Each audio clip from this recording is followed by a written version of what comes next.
और अब बात होगी अहमदाबाद में हुए एयर इंडिया 171 विमान हादसे की, जिसको लेकर चल रही जांच पर विदेशी मीडिया के दावों पर केंद्रीय नागरिक उड्डयन मंत्री राममोहन नायडू कड़ा रुख अख्तियार कर चुके हैं।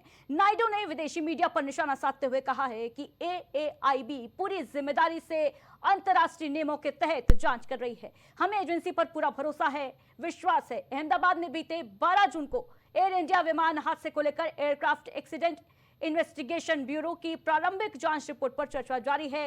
इसी बीच केंद्रीय नागरिक उड्डयन मंत्री राममोहन नायडू ने रविवार को एयर इंडिया 171 विमान हादसे को लेकर बड़ा बयान दिया। उन्होंने कहा, एएआईबी पूरी जिम्मेदारी से अंतर्राष्ट्रीय नियमों के तहत अपनी जांच कर रही है। मंत्री नायडू ने एएआईबी रिपोर्ट को लेकर विदेशी मीडिया के दावों पर भी निशाना साधा। उन्होंने खास तौर से पश्चिमी मीडिया को आगाह किया कि वे अफवाहें फैलाने और बिना पुष्टि वाली खबरें छापने से बचें। नायडू ने कहा, हमें एएआईबी पर पूरा भरोसा है। उन्होंने ब्लैक बॉक्स को भारत के ही डिकोड कर एक बेहतरीन काम किया है। जब तक अंतिम रिपोर्ट नहीं आ जाती तब तक कोई भी निष्कर्ष निकालना ठीक नहीं है। ये बहुत खुशी होता है कि ये कहते हुए कि हिंडन एयरपोर्ट से आज हम 10 नए कनेक्शंस यहाँ से शुरू कर रहे हैं और ये इंडिगो की सहायता से हम कर रहे हैं। तो यहाँ के गाजियाबाद के लोगों के लिए हम बधाई देते हैं और इंडिगो को भी हम बधाई देते हैं उनके सहायता से जिस तरह से यहाँ पे एक्सपेंशन करने का एक मौका मिला है और ये हिंडन के पोटेंशियल को दर्शाता है। और हम जब आपकी बात पे अगर जाएं तो फरवरी में बहुत कम फ्लाइट और छोटे छोटे ऑपरेटर यहाँ से काम करते थे।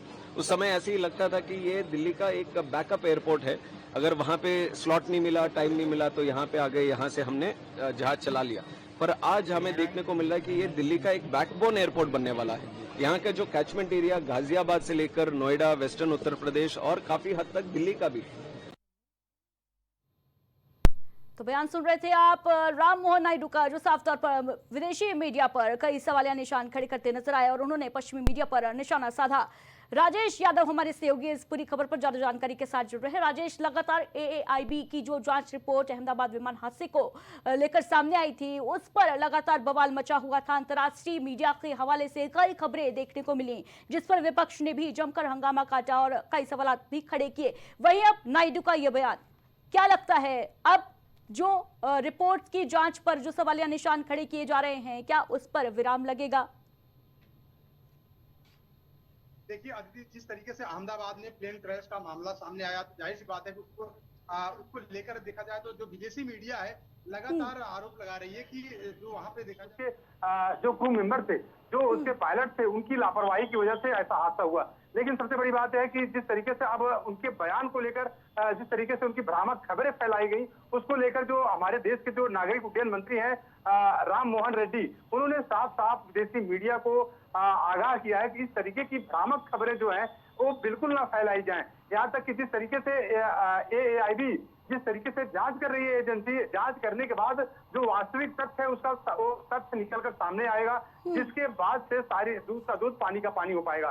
तो जाहिर सी बात है कि नागरिक उड्डयन मंत्री राम मोहन रेड्डी ने बिल्कुल पश्चिमी जो मीडिया है, पश्चिमी मीडिया को टारगेट किया है, पश्चिमी मीडिया को बिल्कुल पूरी तरीके से लताड़ लगाई है कि जो इस तरीके की भ्रामक खबरें हैं, इस तरीके की भ्रामक राजेश, क्या ये माना जाए जिस तरीके से नायडू ने ये बयान दिया है, कहीं ना कहीं ये लगता है कि अभी जांच एएआईबी की पूरी नहीं हुई, अभी कई और ऐसे खुलासे हैं जो होने बाकी हैं?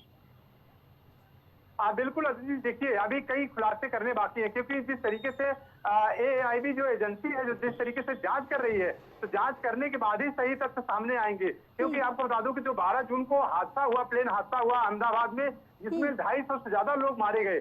और सबसे बड़ी बात है कि 170 एयरक्राफ्ट जो है जो वहां पे हादसे का शिकार हुआ, तो उसमें देखा जाए तो बिल्कुल अब तो जांच का विषय है कि आखिर किस वजह से प्लेन हादसा हुआ, किस वजह से जो इसमें गड़बड़ी पाई गई, क्या वजह थी गड़बड़ी की। तो दोनों जो राजेश, कई सवाल ऐसे हैं जिनके जवाब मिलने बाकी हैं और जाहिर सी बात है कि जांच जब तक पूरी होगी, जैसा कि नायडू ने भी कहा, तब तक कुछ भी कहना मुश्किल है। अंतर्राष्ट्रीय मीडिया को उन्होंने साफ तौर पर निशाना साधते हुए ये भी कहा कि भ्रम फैलाने का काम बंद करें। फिलहाल तमाम जानकारी के लिए राजेश, बहुत बहुत शुक्रिया आपका।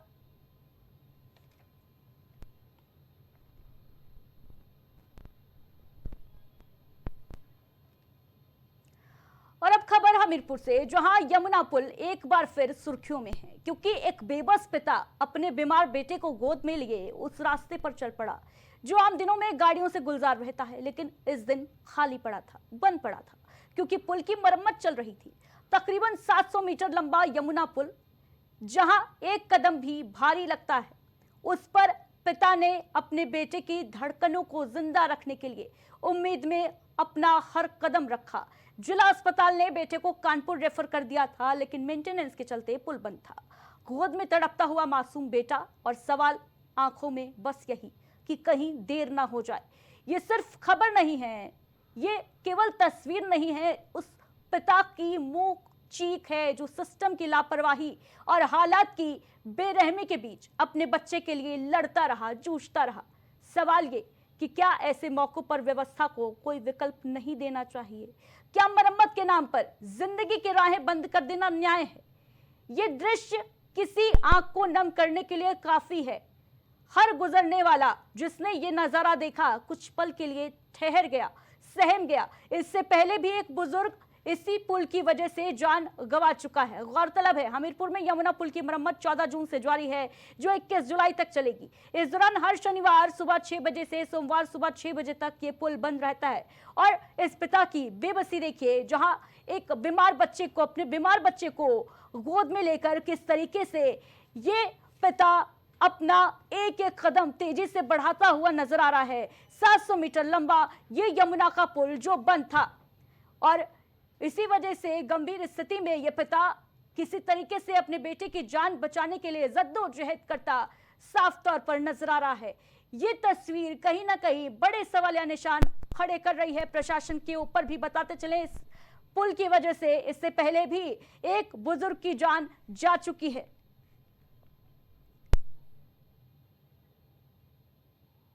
इसी के साथ खबरों में बस इतना ही। दीजिए इजाजत, नमस्कार।